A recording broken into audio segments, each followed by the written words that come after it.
Hi guys. So this is attempt number 2 at filming these videos.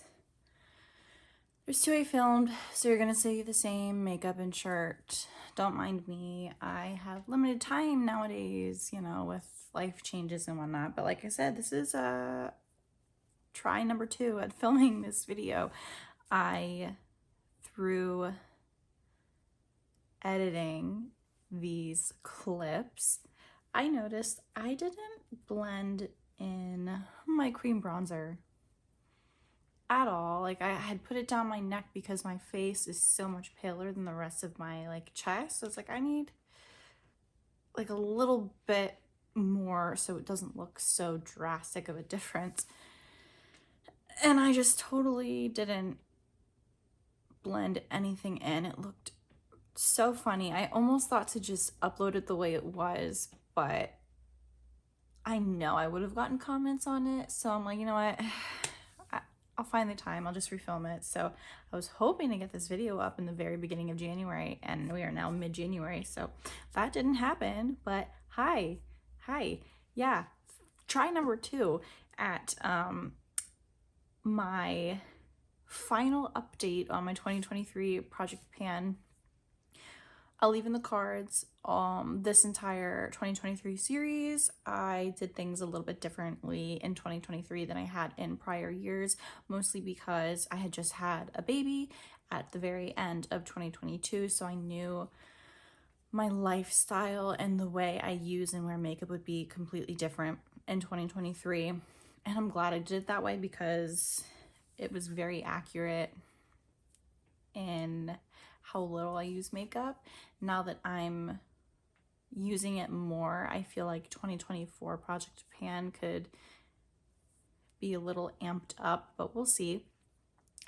I'll have to refilm that video too because I filmed it with bronzer not blended in on that one too, so that's great. But let's, you know, just hop in. I'm going to go over every single product. It was only 5, but I'm going to go, you know, a little bit more in depth with each product and show you progress in it. Is my Too Faced Peach Perfect Foundation. I am so happy that I finally used this up. There's like nothing left. It's just spitting out at me. Like, that's about all I can get after pumping like 5 times. This used to be one of my favorite foundations. It's pretty full coverage in my opinion, and it has more of like that softer matte consistency and finish. And I really enjoyed it while I had it. This color, I have it in the shade Almond.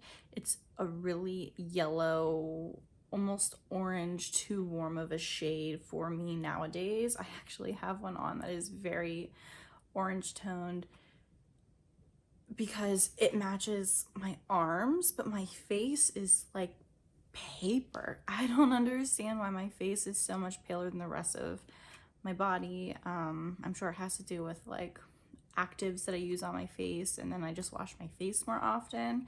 I don't know, that's my personal thought. But when I was pregnant, I wasn't going out in the sun purposefully because I was pregnant, and so foundations in this shade range for me just wasn't working.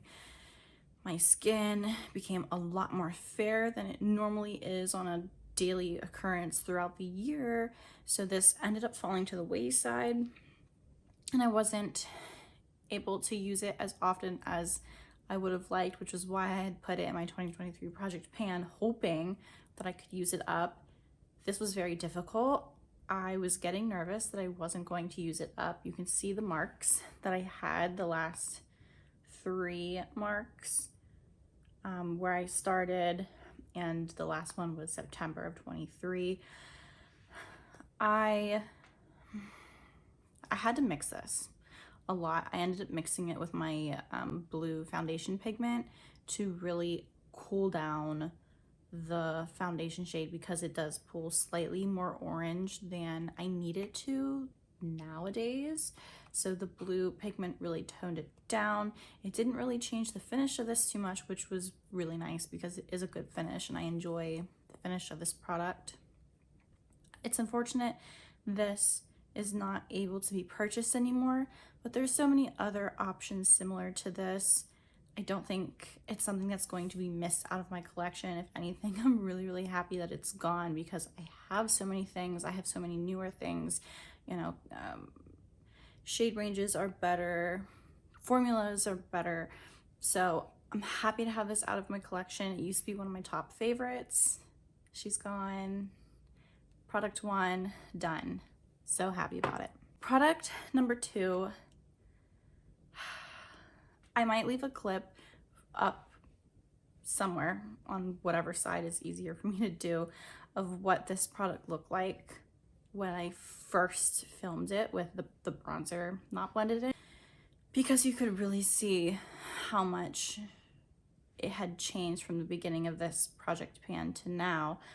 It's my Physicians Formula Butter Blush. I have it in the shade Plum Rose, and in the still photo you can see I had blatantly hit pan in it, but my daughter got a hold of it and she totally just broke it. So yeah, perks of having babies. They get into everything, especially everything that you touch. So I'm not going to open it now just because I don't want to make a huge mess. I had a really good pan in it. My goal for this wasn't to finish it up. It was just specifically to hit pan in it. I don't know if anyone else you watch tries to completely pan a blush, but it is really, really difficult to do, especially when you're not wearing makeup all of the time. If I was wearing makeup every single day, I probably would have hit pan in this a lot faster than I did. Unfortunately, I wasn't wearing the makeup, so it took me really long, and I actually had a point in this past year where I truly didn't think I was going to hit my goal in this product either.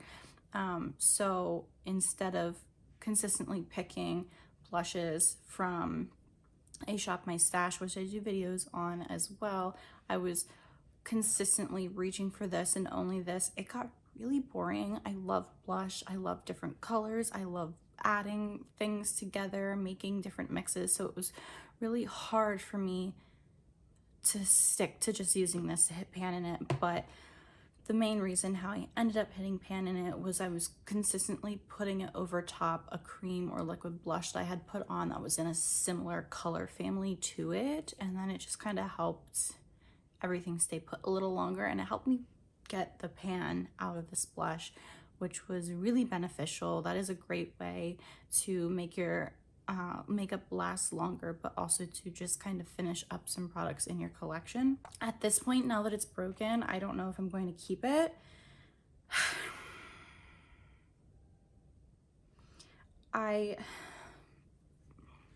Here's my thought. This was a really good color dupe to my Tarte Amazonian Clay blush in the shade Exposed.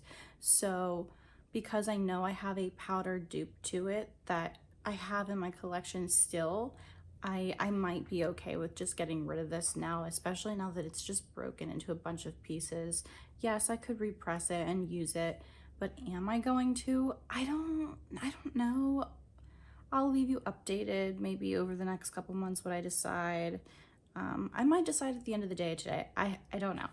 But this is really messy, kind of inconvenient for me, so it leads me to just kind of pitching it at this point, especially since it's broken and I have such an extensive collection. I'm really not going to miss that particular blush out of all of the other options that I do have. So yeah, product number 2, I reached my goal. I hit pan in it. Again, I'm sure I would have left a still up. You would have seen it by now. It was a pretty good dent. It was a good dent. I'm really, really proud of myself because that was difficult to do. Third product is my Ciate Extraordinary Translucent Powder. It's an HD finishing powder. It's those ones that if you have a flash on your camera, it can give you flashback. When am I ever using flash on a camera nowadays? I don't. So I love these types of finishes, these types of powders. They are so smoothing. They don't dry out my under eyes. And now that I have gotten into my 30s, I noticed lots of powders really aged the way my under eyes look naturally. So I've been having to be a little bit more picky now that I finished it up. So yeah, I finally finished this up. Again, I was hitting like to the very end, like in December, I still had some product left. And then I just continually kept using it and using it. Eventually finished it. Again, these are just some of my favorite types of powders. I love finishing powders. I think they look beautiful on the skin. They are the most blurring and unpowder-like look on the skin. It makes the skin just look very natural, especially if you're just out and every day.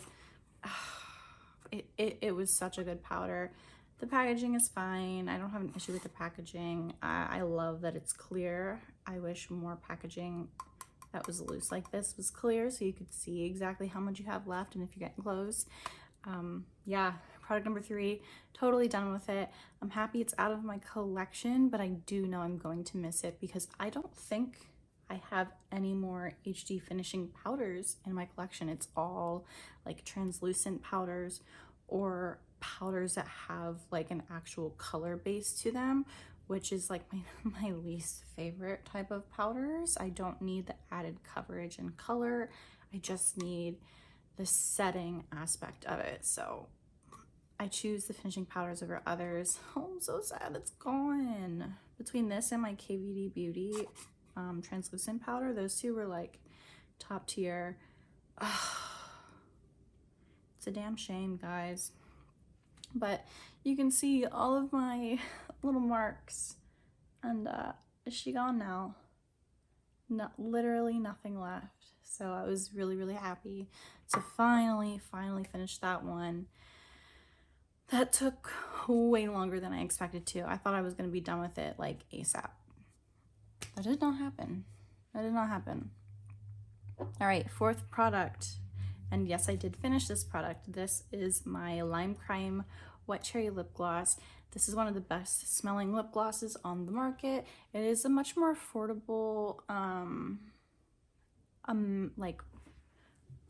more affordable product. Not as affordable as like Revlon or e.l.f. Cosmetics, but it's not like you're spending money on Gucci lipstick or a Merit lipstick, things like that. Like, it's not that luxury of a price. A little bit more affordable. The smell is phenomenal. They have so many color options in this line. Oh, so good. I wonder if I can get just a little bit on my skin so you can kind of see. Oh, I did get a little bit on. That's exciting. Wow, it was way more than I thought I would. I've been scraping at this for days at the end. You can just see how high shine it is.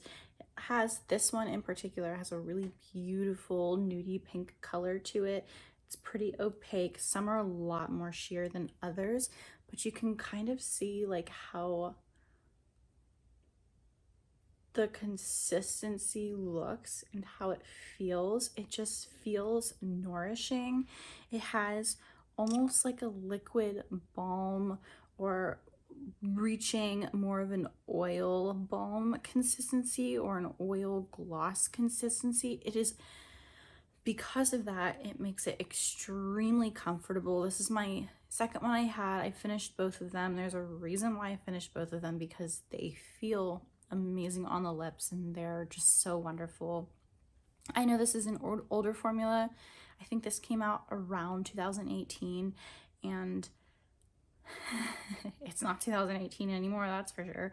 But there's been many other formulas that have come out that are probably similar to this, maybe a little bit better. But if I was recommending anything and you were looking for a really nourishing, comfortable, non like tacky gloopy gloss, this is your girl. and it smells so good.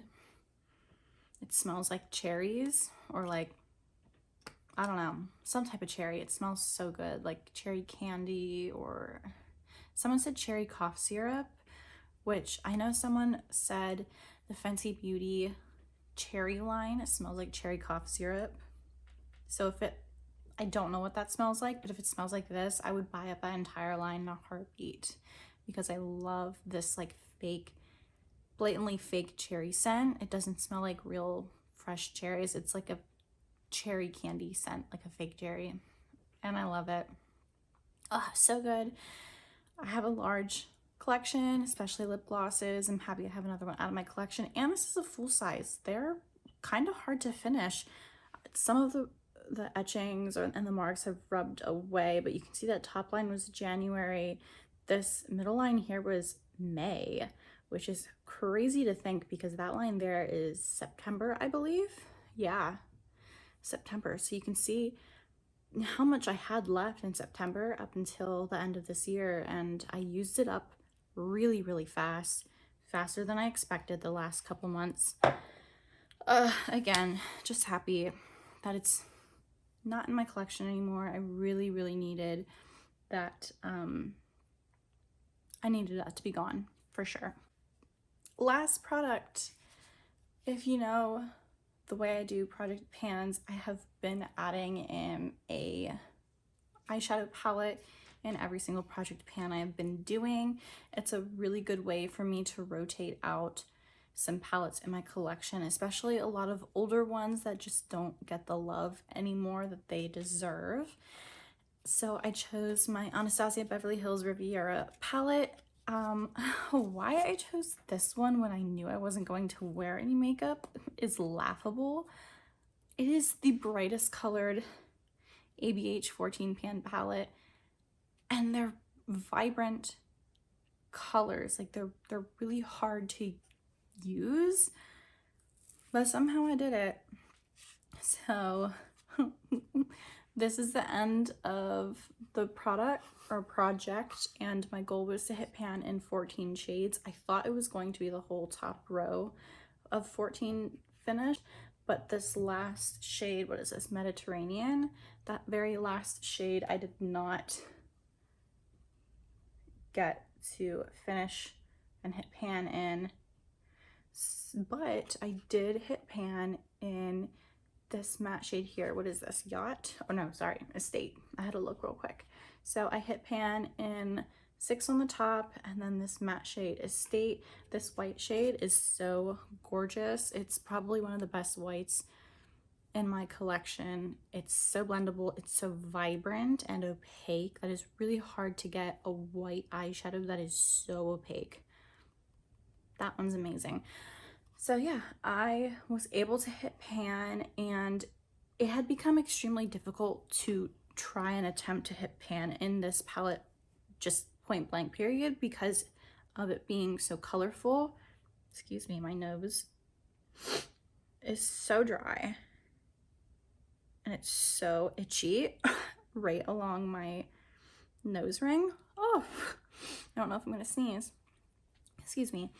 Anyways, because it was so vibrant and the fact that I wasn't wearing makeup at all, really, I wasn't sure I was going to finish these, so I had really just started playing in the color again when I had the off chance to do so, and that is kind of how I had hit pan in all these colorful shimmers.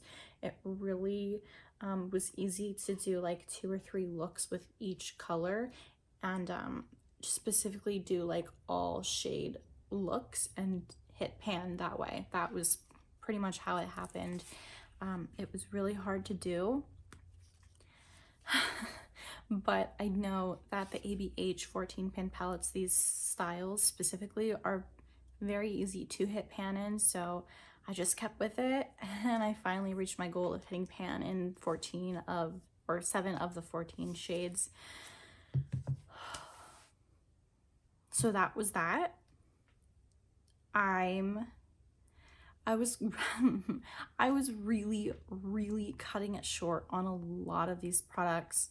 I wasn't making the progress that I wanted to see, but I knew it was because I just wasn't wearing makeup at all. It was really difficult to get anything finished. But I did it. I got it done. I don't know how, but I finished my goal. I hit pan or finished all 5 of my products from 2023 that were in my project pan. Stay tuned. I do want to do things slightly different for 2024. So stay tuned because I'm filming that video next. So hopefully I'll have that up a few days after this video airs. And I'll see you guys in 2 seconds. Bye.